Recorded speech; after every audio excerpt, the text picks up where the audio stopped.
Brainstem consists of three structures from below upwards. They are medulla, pons, and midbrain. Here midbrain only a little bit can be is seen. So most importantly, pons and medulla, right?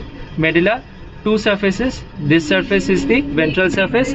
This is the dorsal surface. On the ventral surface, this median fissure is the anterior median fissure, right? On both sides we have this is anterolateral, this is posterolateral sulcus, this is pyramid, this is olive, this is peduncle, inferior cerebellar peduncle. Good. At the lower end of the medulla on the ventral side we can see the decusation of the corticospinal fibers, right? Okay. Now coming to the dorsal surface, there is a lower closed part, upper open part.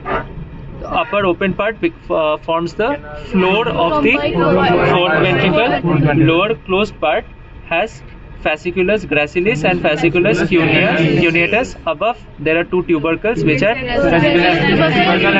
fasciculus tubercle and cuneate tubercle, right? Okay. And on the midline there is a sulcus which is known as posterior median sulcus. Very good. Now coming to pons. Pons again is around 2.5 centimeters in length. It has transverse fibers as quite as visible due to the pontocerebellar fibers, right? Fibers are very clearly visible, right? Because of the pontocerebellar fibers that connect the pons to the cerebellum. Here there is a groove or sulcus. There is a basilar groove or basilar sulcus, right? This is the middle cerebellar peduncle, right?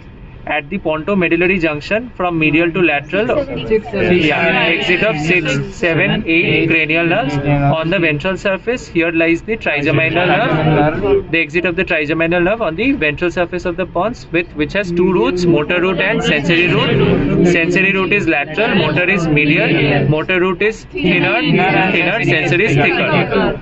At the level of the lateral root, if we draw a vertical line, all the structures that lie lateral to that vertical imaginary line is part of the middle cerebellar peduncle, right? Clear? Okay. Another thing I forgot to mention, this anterior median fissure is limited above by a foramen which is known as foramen cecum. Okay, foramen cecum. Okay. Above the pons lies the midbrain. Midbrain has ventral surface and dorsal surface. On the ventral surface, this structure visible is the crux cerebri. Okay, and in between them we have the interpeduncular fossa. At the medial border of the crux cerebri originates which nerve? Third cranial nerve, oculomotor nerve, and the trochlear nerve originates from the dorsal surface. Then it winds about on the lateral surface of the midbrain and comes anteriorly. Okay, so the only cranial nerve which has a posterior exit or a dorsal exit is trochlear nerve or fourth cranial nerve. It also has the longest intracranial course. Okay, two important points: longest intracranial course and only cranial nerve with a posterior or dorsal exit, right?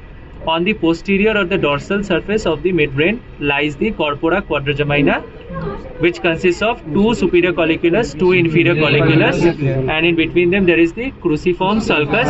If we trace the cruciform sulcus upwards, there will be the pineal gland, right? Superior colliculus is connected to lateral geniculate body by superior brachium, and the inferior colliculus is connected to the medial geniculate body by the inferior brachium. That's it. Done. Okay.